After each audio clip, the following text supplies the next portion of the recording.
Assalamualaikum warahmatullahi wabarakatuh. Alhamdulillahilladzi arsala rasulahu bil huda wa dinil haqq liyuzhirahu 'ala ad-dini kullihi wa kafa billahi shahidan wa kafa billahi wakila wa kafa billahi nasira. Asyhadu an la ilaha illallah wahdahu la syarika lah. Asyhadu anna Muhammadan 'abduhu wa rasuluh. Allahumma salli wa sallim ala Sayyidina Muhammad khatamal anbiya'i wal mursalin wa ala alihi wa sahbihi ajma'in, amma ba'd. Alhamdulillah, tuan-tuan dan puan-puan yang dirahmati Allah sekalian, kita bersyukur kepada Allah kita dapat bersama pada pagi ini menyambung perbincangan kita dalam kitab Iman dan Kehidupan, sambungan perbincangan ke surat 113. Kita masih dalam tajuk mengingati kurniaan Allah. Kita lihat firman Allah Subhanahu wa taala di dalam surah Yasin ayat 33 hingga 36. Wa ayatul lahumul ardul maitatu ahyainaha wa akhrajna minha habban faminhu ya'kulun wa ja'alna fiha jannatin min nakhilin wa 'anabin wa fajjarna fiha minal 'uyun liya'kulu min thamarihi wa ma 'amilathu aydihim afala yashkurun.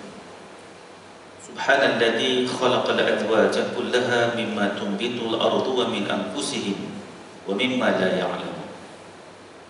Yang bermaksud dan sebagai keterangan untuk mereka ialah bumi yang mati yang kering kami hidupkan dan kami keluarkan daripadanya menjadi tanaman dan sebahagiannya mereka makan. Dan kami adakan di bumi kebun-kebun kurma dan anggur, dan kami pancarkan di dalamnya beberapa mata air supaya mereka dapat memakan buahnya. Semua itu bukanlah usaha tangan mereka. Mengapakah mereka tidak bersyukur? Maha suci Tuhan yang telah menciptakan semua yang ditumbuhkan di bumi berpasang-pasangan, dan juga diri mereka sendiri dan apa-apa yang mereka tidak ketahui. Baik, dalam tajuk kita ni mengingati kurniaan Allah, Dr. Syukurtawi membawa banyak dalil yang datang menjelaskan kepada kita kenapa kita perlu bersyukur. Salah satu yang telah dipetik adalah dari surah Yasin ayat 33 hingga 36, yang ayat seringkali kita baca, surah yang seringkali kita baca. Allah Subhanahu wa taala menjelaskan tentang kekuasaannya dengan menyebut tentang Dialah yang telah menciptakan bumi yang ada musim-musimnya. Ada musim sejuk, ada musim luruh, ada musim kering. Dan ini dijelaskan dalam Quran tentang bumi itu ada masanya dia mati, iaitu datang musim panas. Yang kita tengok mungkin kita tak rasa sebab kita tak duduk dalam negara yang ada 4 musim ni. Tapi kalau kita tengok negara-negara yang ada 4 musim, kita akan pergi tengok ada pokok-pokok yang selai daun pun tak ada. Kalau kat negara kita mati itu. Tapi negara lain tengok tak ada. Kemudian bila sampai bertukar musim, dia akan mengeluarkan daun-daun dan buahnya. Allah Subhanahu wa taala suruh manusia ni berhati. Hidup ni kena banyak melihat. Bukan hidup ni diharungi saja. Kalau kita mengharungi kehidupan ni, maka kita tak akan nampak kebesaran Tuhan. Maka Tuhan suruh kita ni bila berjalan, fantashiru fil ard, di atas muka bumi, bertebar di atas muka bumi. Melihatlah. Apa nak dilihat? Lihat kebesaran Allah yang ada di atas muka bumi.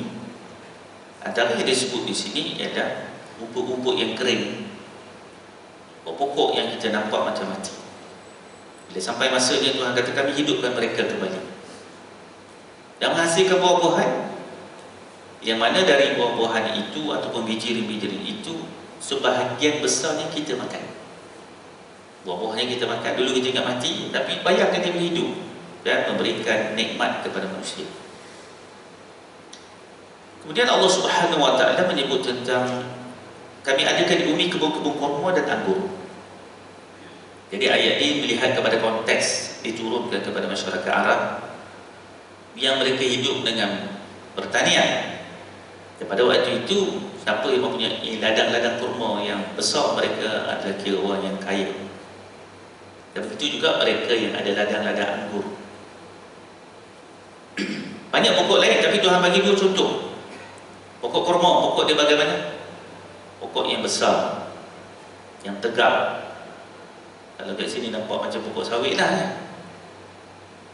Yang menghasilkan buah-buah yang kita makan. Pokok anggur, pokok macam mana? Pokok yang menjalar. Bukan macam pokok yang kurma. Tapi Tuhan bagi kita tengok pokok anggur, dia menjalar, menghasilkan buah-buah yang lebih kurang buahnya, saiz dia pun ada hampir sama dengan buah-buah kurma. Yang mana kedua-duanya itu mendapat manfaat yang besar bagi manusia. Mereka memiliki ladang-ladang dan sebagainya. Kami pancarkan di dalamnya beberapa mata air. Konteks ayat ini diturun kepada negara yang musimnya panas, yang kekurangan taburan hujan. Tapi macam mana pokok itu hidup? Macam mana dia boleh menghasilkan buah-buahan? Allah Subhanahu Wa Taala beritahu, tidak hanya pokok-pokok ini hidup dengan siraman dari atas, tapi juga adalah sedutan dari bumi. Maka di dalam bumi itu ada air. Dulu tuan, itu bukan macam zaman sekarang, ada teknologi dan sebagainya. Maka orang mengharapkan hujan-hujan yang turun dari langit untuk menyuburkan tanam-tanaman. Orang pun tak tahu dekat mana ada mata air dan sebagainya. Tak tahu. Bahkan di wadi-wadi, bukan semua tempat ada air. Kalau kita baca kisah Hajar dan Ismail yang mencari air, kan? Hajar pun tak tahu kat mana nak korek. Dia pun tak biasa korek.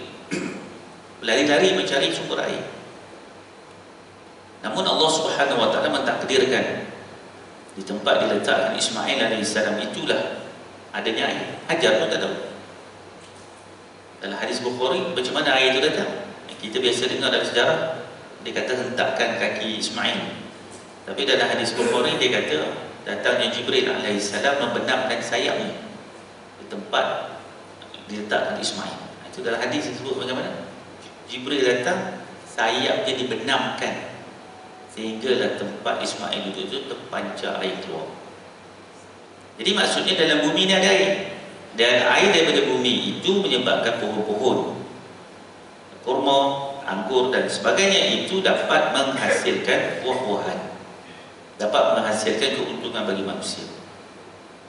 Bahkan Allah Subhanahu Wa Taala menyatakan manusia itu dapatlah mengambil manfaat ataupun nikmat daripada buah-buahan itu. Kesihatannya, kenyangnya, jualnya, dapat keuntungannya. Siapa dapat? Manusia. Dan Tuhan buat itu untuk kita, untuk kita kan, makan buah-buah dan sebagainya. Kemudian Allah Ta'ala mengatakan semuanya itu bukanlah hasil daripada usaha tangan manusia. Wa ma'amilatu aydihim, yang keluarnya pokok tadi, yang hidupnya tumbuh-tumbuhan tadi, yang hasilnya buah-buahan tadi, bukan manusia buat. Manusia ni menguruskan saja, bukan dia buat. Bukan dia menentukan buah ni manisnya macam mana, saiz buah tu macam mana, bukan dia punya kerja. Bukan dia menentukan air keluar daripada bumi, berapa banyak pokok tu boleh sedut. Pokok tu pun tak jadi parasit, sejuk air banyak-banyak, mati pula dia. Mati dia. Pokok tu mengambil air secukupnya, kemudian dia berhenti. Ya. Tak adalah dia serap air itu, akhirnya dia pun mati. Tak begitu. Manusia tak kawal itu. Air itu duduk dalam bumi. Jadi akar-akar pokok tu ambil sekadarnya. Ya, ambil yang secukupnya sahaja. Bila dah cukup dia pun berhenti, tak cukup dia ambil balik. Siapa yang buat sistem tu semua? Tak ada kawalan. Tak ada kawalan. Bukan manusia kawal. Sebab itu Allah Ta'ala mengatakan semua itu bukan usaha tangan manusia. Kemudian Tuhan tanya, afala yashkurun, kenapa kamu tak bersyukur? Walaupun dalam konteks ayat ini kita tengok lebih kepada peladang-peladang, petani-petani, masyarakat yang mengambil manfaat. Tetapi persoalan yang lebih besar di sini, Tuhan kata dia ceritakan macam mana dia buat tu, dan kita pun dapat manfaat. Sekarang kita sedang dalam negara kita tu macam-macam kurma dapat. Tak kira musim dah dulu, 30 tahun, 40 tahun dulu tak boleh kurma, tunggu bulan Ramadan je lah. Itu pun kurma paling grade tak okey kan? Nak makan kurma pergi masjid surau, tak beli, tak mampu nak beli, dulu mahal. Kalau ada orang buka puasa letak kurma dekat surau masjid masa zaman 30-40 tahun dulu, wah seronok kita yang dapat makan buah kurma. Sekarang ni sepanjang masa ada kurma. kita dapat beli dan sebagainya. Tapi ada negara-negara yang masih susah dapat. Nak masuk kurma dalam negara ini susah dan sebagainya, mahal dan sebagainya. Dan bila mereka dapat makan kurma, mereka suka sangat. Seronok. Kita ni dah tak heran dah pilih yang grade-grade yang macam-macam lah, ya. Soalnya bila Tuhan kata daripada buah kurma dan buah anggur yang kamu makan tu pun, Tuhan kata kenapa kamu tak bersyukur? Tak payahlah nak tunggu makan buah tembikar yang besar. Buah kurma kecil je, buah kurma tu besar ibu jari je sikit. Buah anggur pun Tuhan kata afala yashkurun, kenapa kamu tak bersyukur? Bersyukur ni tak payah tunggu dapat benda besar, tak payah nak tunggu dapat allowance besar, tak payah nak tunggu dapat gaji besar, tak payah nak tunggu dapat bonus yang besar, tak payah nak tunggu dapat pelaburan yang besar.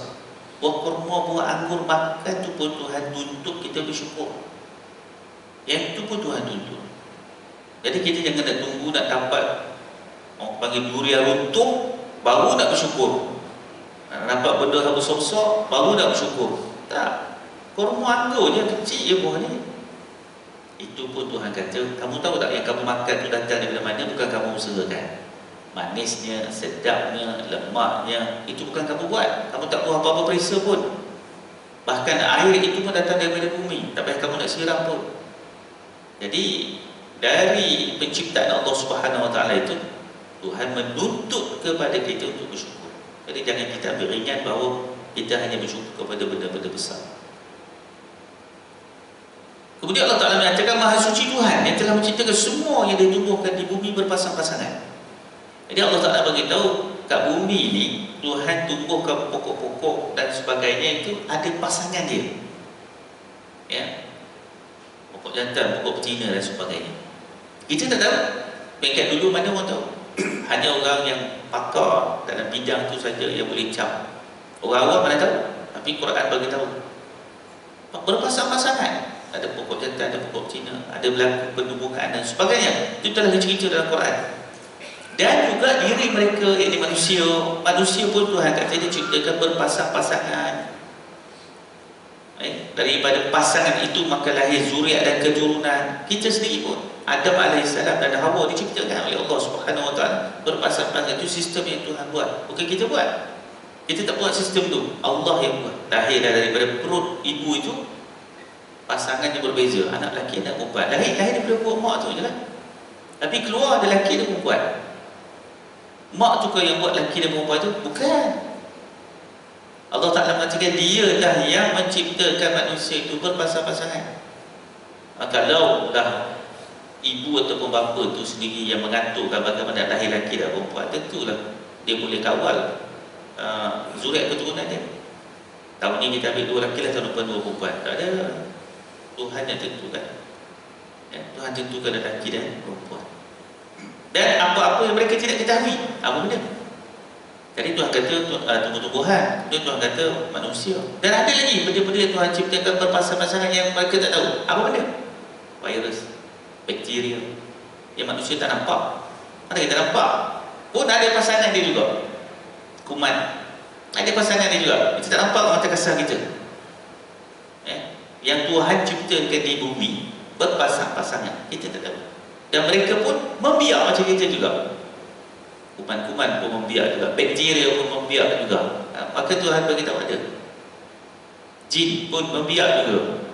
Yang mereka tidak ketahui, tak tahu maksudnya. Kita tak nampak lah dengan mata kasar kita.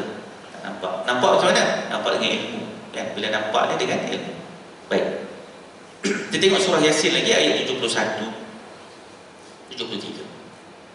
Awalam yarau anna khalaqna lahum mimma 'amilat aydina an'aman fahum laha malikun wa zallalnaha lahum faminha rakubuhum wa minha yakulun wa lahum fiha manafi'u wa masyaribu afala yashkurun.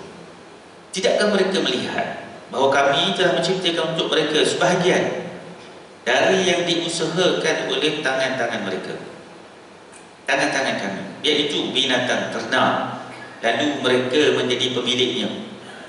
Dan binatang-binatang ternak itu kami dudukkan di bawah kuasa mereka, sebahagiannya untuk kenderaan dan sebahagiannya untuk mereka makan.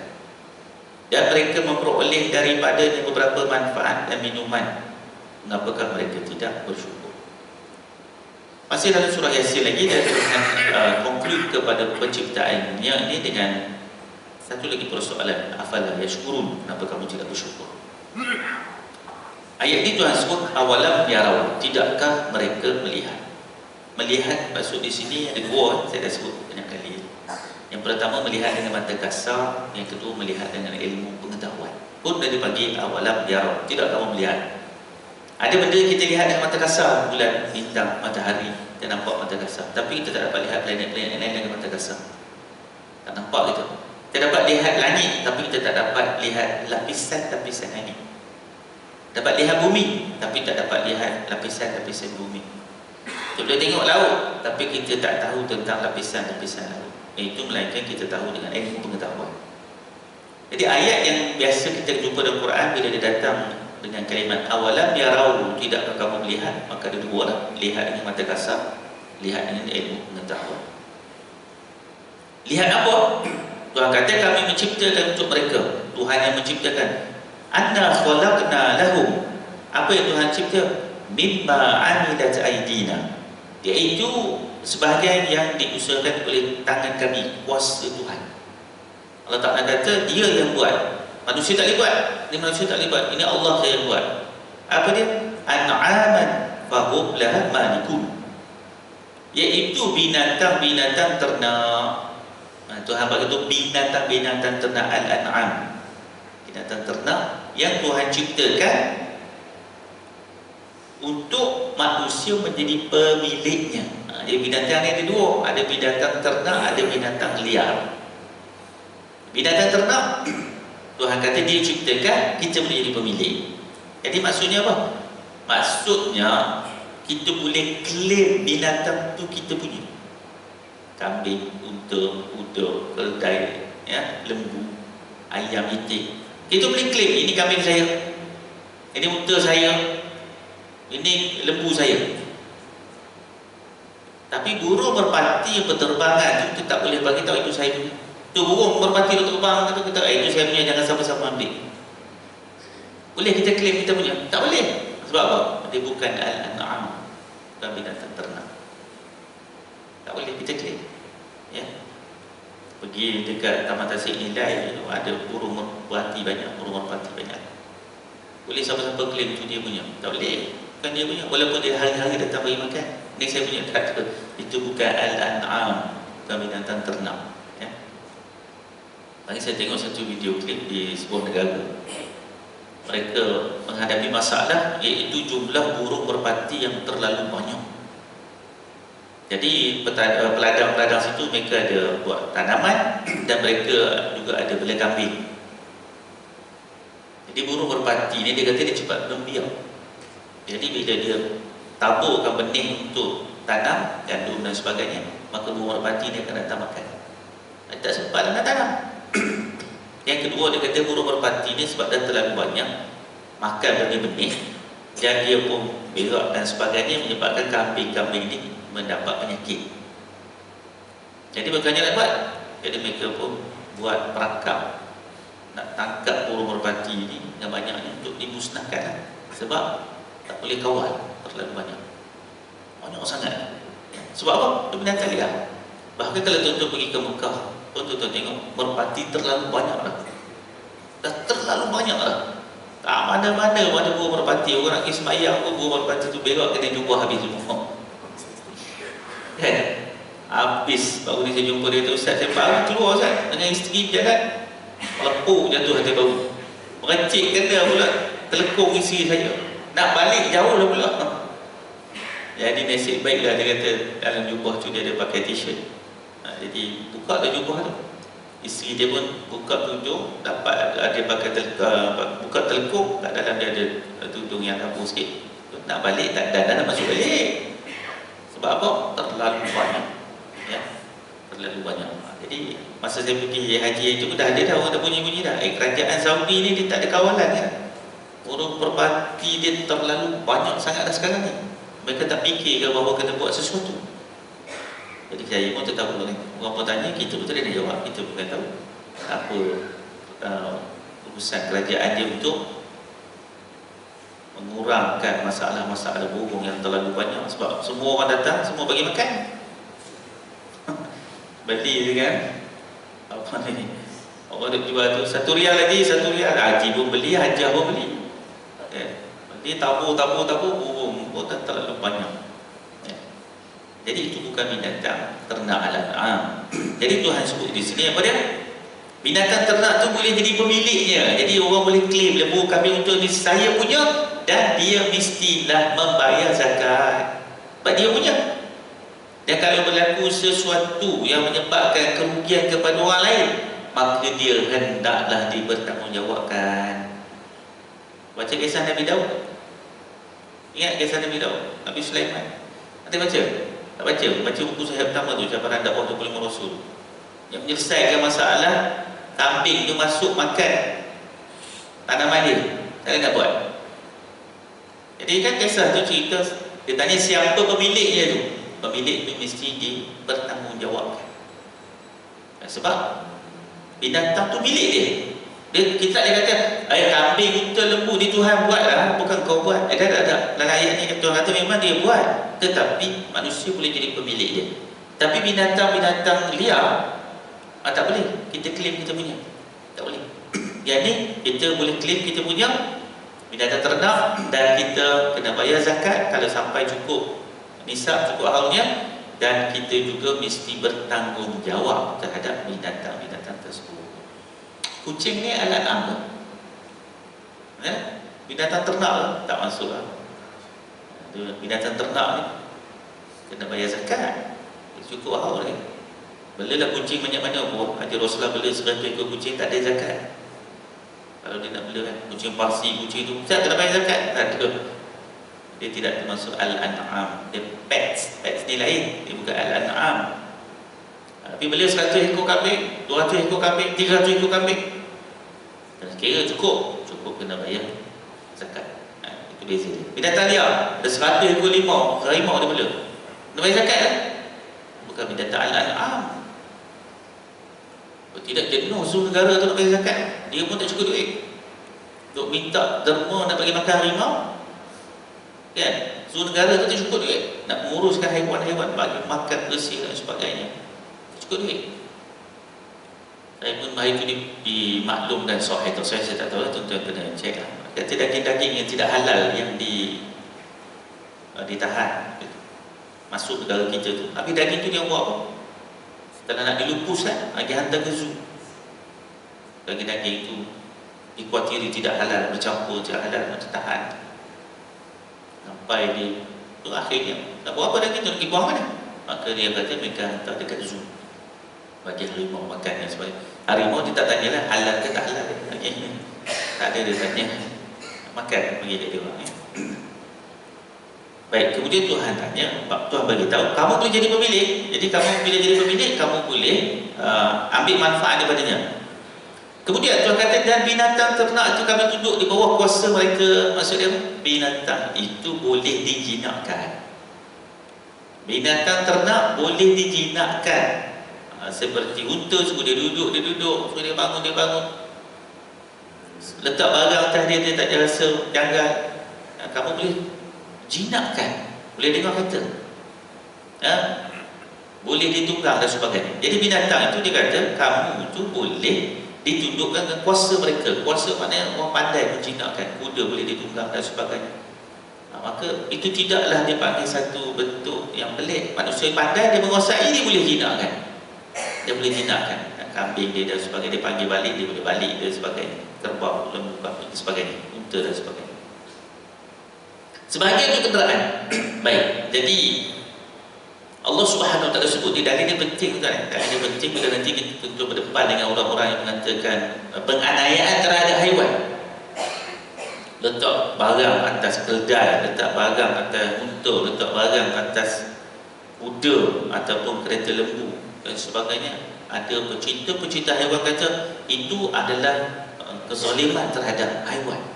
Agama kita beritahu boleh dijadikan kenderaan. Itu bukan kezaliman.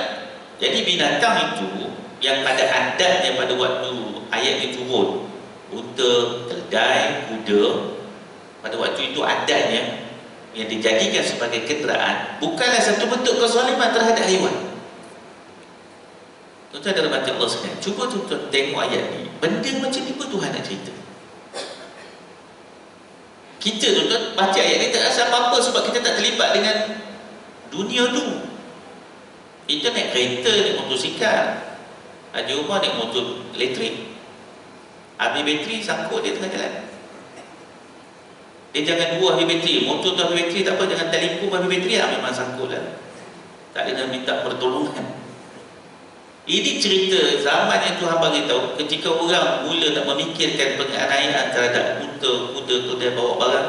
Allah Subhanahu Wa Taala mengatakan sebahagiannya untuk kamu tunggang kenderaan pada waktu itu. Tak tahu mungkin tuan-tuan tak terlibat dengan dunia dakwah. Bila saya terlibat dengan dakwah, saya berdebat dengan soalan-soalan ni daripada kawan-kawan kita yang non-Muslim. Mereka pun cerita tentang haiwan, mereka pun cerita tentang kecintaan kepada binatang. Dia bagi tahu kita ni, agama kita ni buat semua benda ada dalil. Dia bukan kita fikir-fikir logik-logik. Tuhan kata kenderaan yang kamu ambil haiwan ni, kamu tu jadi kenderaan. Dan binatang itu tidaklah merasa sakit akibat diletakkan barang-barang di atas belakangnya ataupun kamu tunggang. Sebab Tuhan bagi tu dia cipta benda tu. Jadi tak boleh kita pakai logik-logik agak-agak macam tu saja. Ya. Jadi sebab itu apa benda saja yang manusia hidup, Allah bagi panduan. Ya, tak boleh kita nak pakai akal kita dan sebagainya semata-mata. Kemudian Tuhan kata sebahagiannya mereka makan. Ini dalil. Wa minha ya'kulun. Dalil kita boleh makan al-an'am, binatang ternak. Jadi datang pula orang kata I am a vegetarian. Saya ni makan sayur-sayuran je. Kenapa? Saya rasa tak patut kita makan haiwan, tak patut kita sembelih haiwan. Sebab apa? Sebab itu satu bentuk kezaliman terhadap haiwan. Itu kita tak sayang, kita telah bunuh makhluk yang Tuhan ciptakan. Manusia tu bila dia tak ada panduan, dia akan fikir begitu. Dia tak fikir yang ini tak betul, tak begini. Maka adalah kumpulan-kumpulan manusia yang tak nak makan haiwan. Dan saya makan hanya sayur-sayuran. Kenapa? Kesian kat haiwan ni. Kita bunuh dia, dia pun nak hidup, dia pun ada keluarga, dia pun ada ni. Dia berkilauan habis akhirnya menjajau. Agama kita beritahu wa minha yaqulun, binatang ternak tu sebahagian kamu boleh makan. Memang Tuhan buat tu kita makan pun. Ya. Cuba tu tengok orang-orang yang diklaim diri dia sebagai orang yang tak makan haiwan. Sebab saya jumpa kawan-kawan saya macam tu. Dia tak makan, dia tak makan sebab apa? Sebab dia kata tak boleh, tak patut. Tapi dia makan juga telur ayam. Kerana dia makan telur ayam tu tak dapat menetas. Kan? Saya bawa kawan saya, dia pun begitu. Saya pun tanya, what do you want to have for breakfast? Dia kata, can I have egg? Boiled egg. Okey lah. Sebab saya tahu dia vegetarian, dia pun ambil boiled egg. Saya pun pening, petik kat mana telur ni? Telur ni kena daripada haiwan juga. Saya tanya, you are vegetarian but you can eat egg? Yes, egg but not chicken. Kita tanya dia, apa ni, daripada mana datangnya ayam ni? Daripada telur kan? Dia dah jam, tak nak jawab. Right. Keperahnya dia minum pakai telur. Kawan saya dia dari dari Rusia. Kemudian saya berkenal di roti canai. Roti canai dengan sambal, datang sambal sampai ke bilik. Saya pun tak perasan. Lepas tu saya tengok ada ikan bilis dengan sambal tu. Saya pun kata, I'm sorry, dia ada ikan, but awak vegetarian. Dia kata, it's okay, I just take the sambal but not the fish. Oh, pening gitu. Akhirnya hidup dia pening. I just take the sambal but not the fish. Itu kita pun serabut. Jadi cuba nak jadi manusia yang kononnya sangatlah empati dan simpati. Hakikatnya Tuhan kata wa minha yaqulun. Binatang ternak tu kamu makan. Binatang ternak tu kamu boleh makan. Lembu, kambing untuk makan. Dan Allah yang ciptakan, dia cipta, dia suruh kita makan. Wa minha yaqulun. Kita tu tak boleh nak pandai-pandai soal kita tak nak makan. Itu kita punya hal. Tapi tak boleh kita mendatangkan teori-teori, pandangan-pandangan mengatakan kezaliman, penganiayaan. Tak boleh.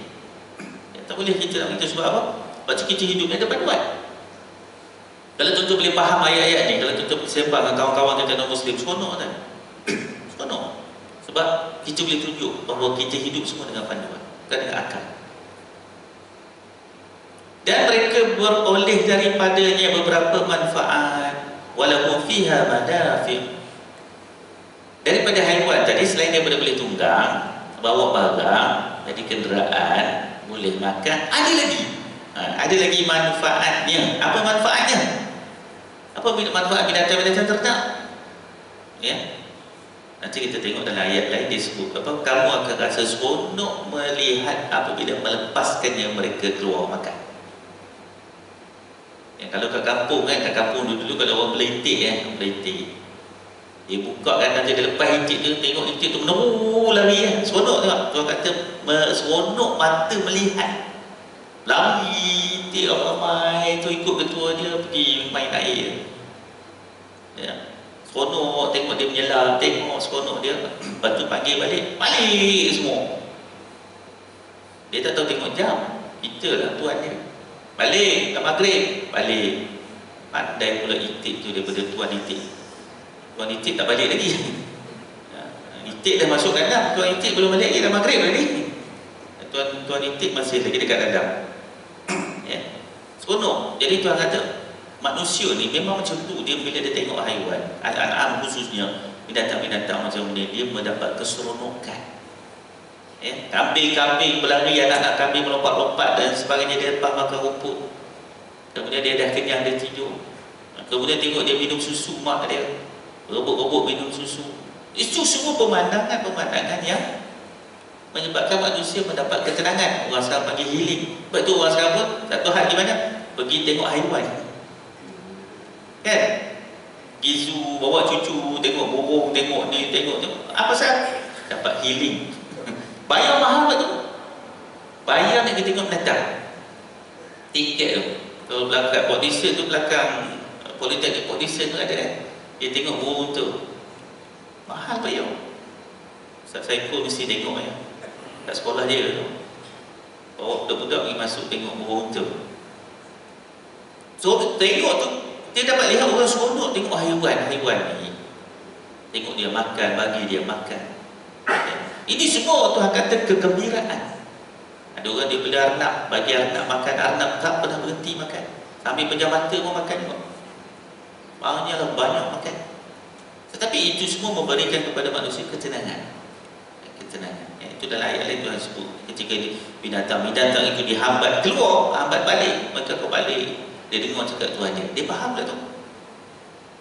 Apa lagi manfaat daripada binatang? Iaitu kulitnya boleh digunakan untuk membuat bekas-bekas air.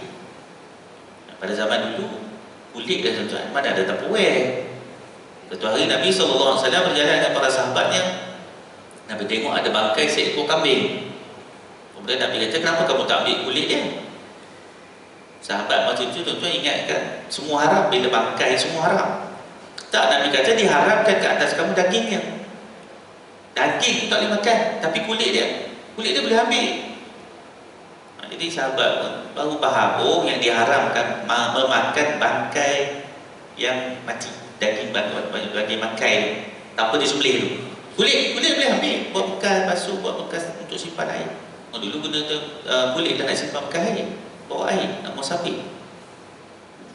Boleh ambil tanduknya, boleh ambil, tak masalah tanduk dia. Dan manfaat-manfaat lain daripada al-an'am. Hari ini doktor-doktor perubatan dah ada teknologi untuk mengganti injap jantung dengan injap jantung daripada lembu. Ada dah teknologi. Jadi buat masuk injap jantung pun. Ada yang daripada babi, ada daripada lembu. Jadi Quran ada sebut dah banyak manfaat. Bila manusia kembang ilmu, manusia nampak oh rupanya injap dia tu boleh guna kepada tubuh badan manusia. Sesuai pakai tubuh badan manusia. Dan sekarang ada banyak teknologi berkembang macam-macam. Injection yang ambil daripada sumber-sumber haiwan. yang halal dia makan. Doktor perubatan dia tahu benda-benda macam ni, saintis dan sebagainya. Quran ada sebut ada manfaat lain. Dulu makan minum je, makan daging, minum susu, tunggang dia, ambil kulit. Tapi Quran ada kata walahum fiha manafi', ada manfaat lain lagi. Yang manusia berkembang, ilmu manusia jumpa, oh macam-macam. Kita tahu tak tahu daripada haiwan tu lagi berkembang, lagi berkembang, lagi berkembang, macam-macam. Dan juga minuman wa masyarib. Hati-hati sikit, minuman di sini khusus kepada susu. Jangan diminum pula darah kambing tu. Walaupun disebut wa masyarib, ayat ini mesti dalam konteks, bukan dalam konten saja. Kalau dalam konten, nanti orang akan jadi keliru. Boleh minum daripada sumber haiwan, maknanya darah dia boleh minum kan? Bukan. Wa masyarib itu dalam konteks adat uruf orang minum susu. Kalau darah jadi najis, jangan pula. Tak tahu lah, tuan sempat dah dulu saya sempat juga jumpa dengan orang-orang yang mengarut ni. Kita buat sembelihan korban, kita ada lubang, kita pun sembelih, darah tu pun bertakung dalam tu. Dia mari, dia rendam kaki dalam. Kita tanya, buat apa rendam? Oh, dia kata ni darah daging korban ni bagus untuk rawatan. Tuan-tuan pernah jumpa? Saya jumpa. Dia pun celup lah tuan-tuan kaki dia tu. Tak tahu lah kaki ada gaut ke ada apa gitu, tak tahu. Dia pergi celup dalam lubang ada darah tu. Dia kata yang ada rawatan. Agama bagi tu darah tu najis. Darah tu najis. Jadi jangan duk mengarut lah. Tidak ada perubatan dengan najis. Disebut dalam hadis Nabi SAW, tidak ada perubatan dengan najis. Tak ada. Tapi bila manusia tak ada panduan, itu aja dia. Dia pun fikir macam-macam. Dia pun buat macam-macam. Kerja pun mengarut. Jadi daripada haiwan tu, darah dia tu tak ada manfaat untuk manusia. Yang ada manfaat susunya. Susu tu ada manfaat. Maka Tuhan kata daripada binatang al-an'am, dalam konteks ayat ini tentulah kepada lembu, unta, kambing, kerbau, susu tu boleh minum, jangan risau tak racun. Susu tu mengenyangkan, susu itu menghilangkan haus, susu itu menghilangkan rasa kelaparan. Itu konteks susu. Kemudian barulah orang kaji dalam susu tu ada apa. Kenapa susu tu mengenyangkan berbanding minum air? Minum air tak kenyang, minum susu kenyang. Sebab konten dalam susu tu apa benda yang menyebabkan kenyang. Sains datang kemudian lah. Kemudian sains pun kaji, Quran berkata minum susu tu mengenyangkan. Dia tanya soalan kepada Nabi Musa ketika dia bawa kambing dia tu. Tuhan tanya, wahai Musa, kenapa kau bawa kambing? Apa ada tangan kamu dan tangan kau ada tongkat. Tongkat dia buat apa? Tongkat dia untuk pukul daun-daun supaya daun-daun gugur, kambing-kambing aku dapat makan. Pakai tongkat ada sebab. Nabi Musa bawa pakai tongkat ada sebab. Salah satu dia nak pukul daun-daun gugur, kambing boleh makan. Salah satu dia nak bertahan, nak naik kawasan yang tinggi. Sebab kawasan bukit-bukit bertahan. Jadi Nabi Musa bukan buat suka-suka, ada sebab dia pakai tongkat. Tongkat tu dipakai bersebab. Salah satunya dia kata nak pukul daun-daun. Daun-daun tu gugur, kambing-kambing dia dapat makan. Kenapa bawa kambing? Dan perjalanan musafir nak cari bekalan apa benda, bawa kambing lah. Kambing tu boleh minum susunya.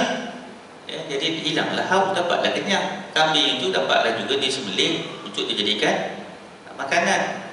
Kalau kita baca sejarah lampau, mereka jadikan kambing tu macam kambing salai lah, tapi bukan guna api.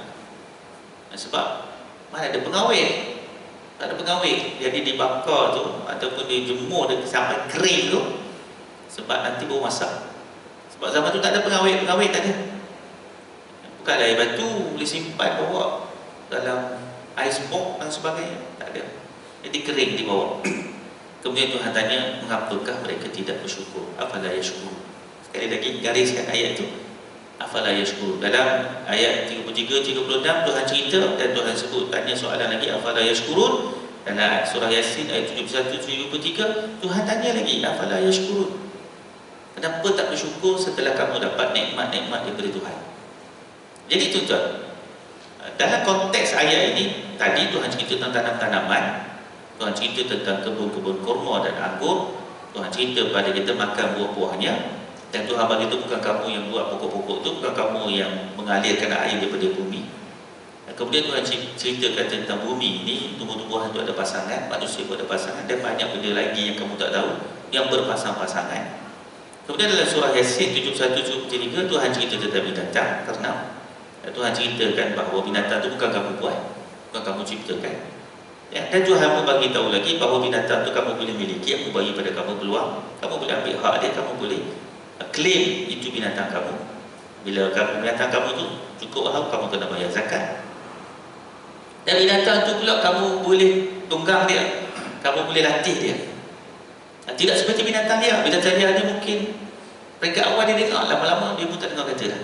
Sebab dia akan pergi kepada habitat liar dia. Ada orang dia beli harimau. Mula-mula harimau tu kecil, okey, lama-lama harimau tu makan dia. Ada orang beli ular, lama-lama dia kena beli dengan ular tu. Ya. Ada di, kalau tuan-tuan pergi kat Google, tuan-tuan type situ binatang yang menyerang tuannya. Tuan-tuan tengok ada banyak kes binatang yang menyerang tuan, kebanyakannya bukan binatang al-an'am. Antaranya kes yang tuan-tuan boleh baca, iaitu seorang perempuan dia bela chimpanzee. Chimpanzee itu dia bela kecil macam anak dia, dia pula kahwin tak ada anak. Sampai chimpanzee itu tingginya mencapai dia kata tinggi dia 6 meter, 6 kaki. Besar chimpanzee itu, daripada umur dia bela kecil, akhirnya binatang tu koyak muka dia. Koyak muka dia, dan dia hidup lagi orang tu. Muka dia koyak, habis dia koyak oleh chimpanzee. Bila chimpanzee itu dia bukan binatang ternak yang boleh berubah, tak. Ya, dan banyak lagi ada seorang lelaki bela badak air. Ya, bela badak air daripada kecil, daripada besar kecil pula, sampai dia boleh tunggang badak air tu. Akhirnya badak air tu membunuh dia.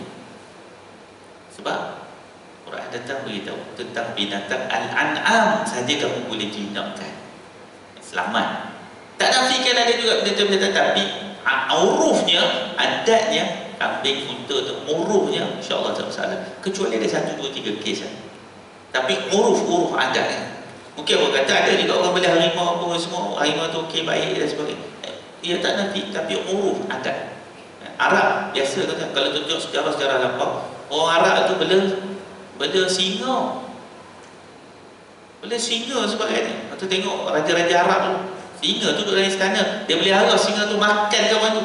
Hukuman dia, dimakan kawan tu, makan je. Kan? Dia dengar cakap tuan dia. Dengar cakap tu. Sarkas dulu, sekarang dah tak ada sarkas.